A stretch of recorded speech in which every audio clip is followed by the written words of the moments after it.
next one is use your brain power. What is the question? Threads get stuck between the teeth when we eat certain types of mangoes. Which kind of carbohydrate are they? Which type of carbohydrate are they? See, the thread found in mangoes are made up of fibers and they are a type of carbohydrate. Got it? Now next one is fats. Now in front of you, you can see the picture of fatty substance. Now we are going to see what is a fats. Oil is a fatty substance. Paper becomes translucent when a fatty substance is applied to it. See children, you just take any paper from your notebook.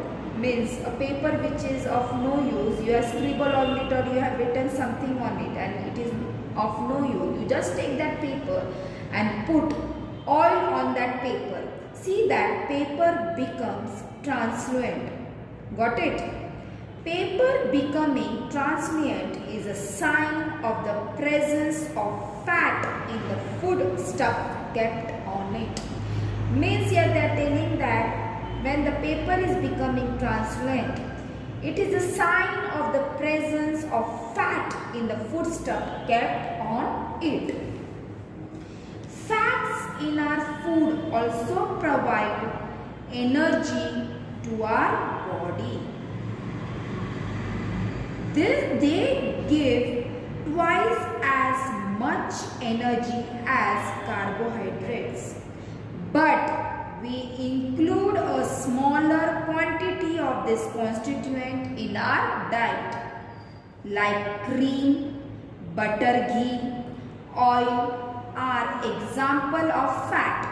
Nuts, meat, egg yolk also contain fats which you all are eating children and you are very fond of eating all this thing. The fats we eat get stored in our body. If food is not available for some time, the body can get energy from the stored fat.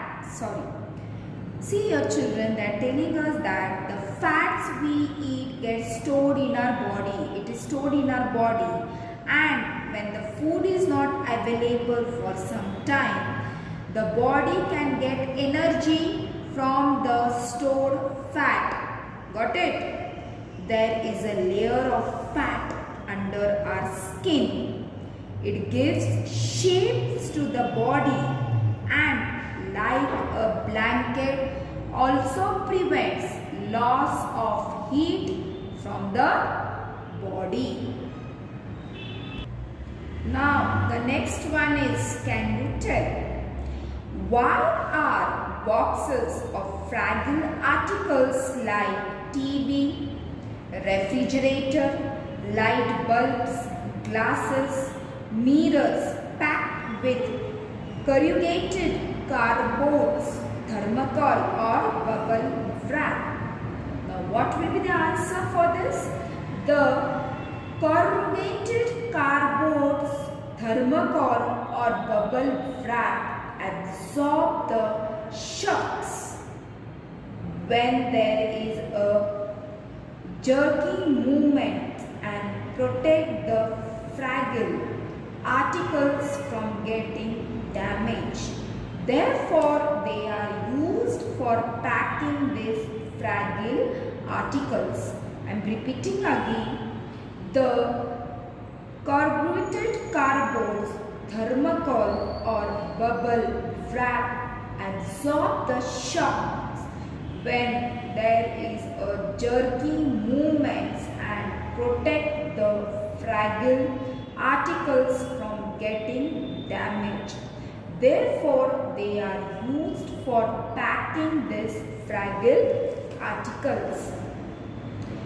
So, here they are telling us that the cardboard, thermocol or wrap protect the fabric articles even when the box shakes, fall or get heat. The article inside are not damaged. Similarly, the layer of fat in the body protects our internal organ. An injury from outside does not at once cause damage to our bone or other internal organ. Got it, children? That's why they have given us the example of the refrigerator, light bulb, glass, mirror packed with concrete, cardboard, thermocol or bubble wrap. And why are the box of fabric articles like all this are packed with congregated cardboard, thermocol or bubble wrap?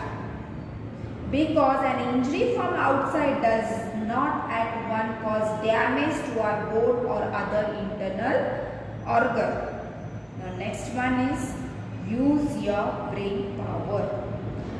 Why do we use a padding of cloth under a mortar when we place it on the floor and put something in it? What is the reason for this, children?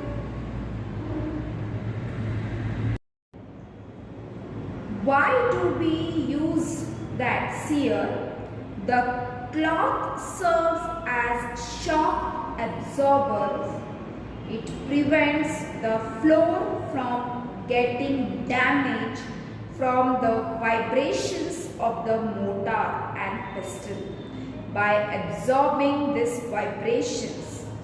Thus, we use the cloth to protect the floor and prevent from cracking due to the providing of the mortar and pestle. Got it? Now, can you tell, see what is the question? Suppose a wall is to be built. The cement, sand, water is all there, but the mason says the most important material is missing. What can that be? So what can that be, children? The bricks which are building blocks are missing. Without this, the walls cannot be built. Got it?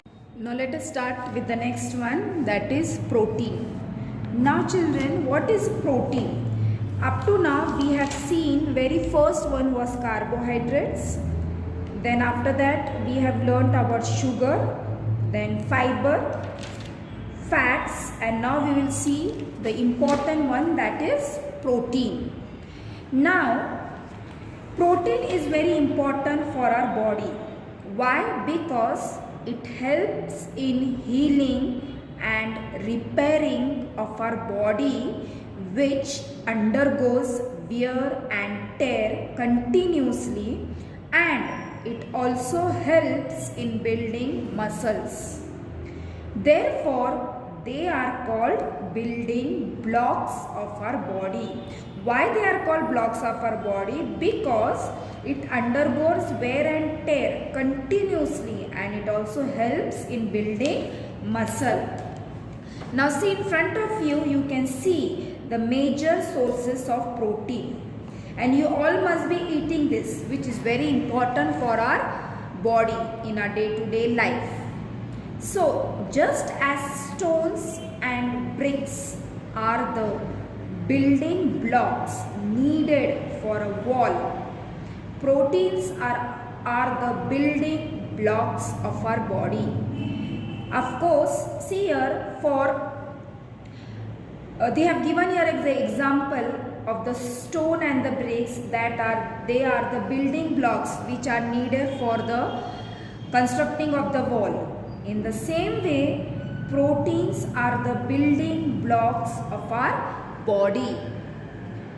The body undergoes wear and tear continuously, which I already explained you.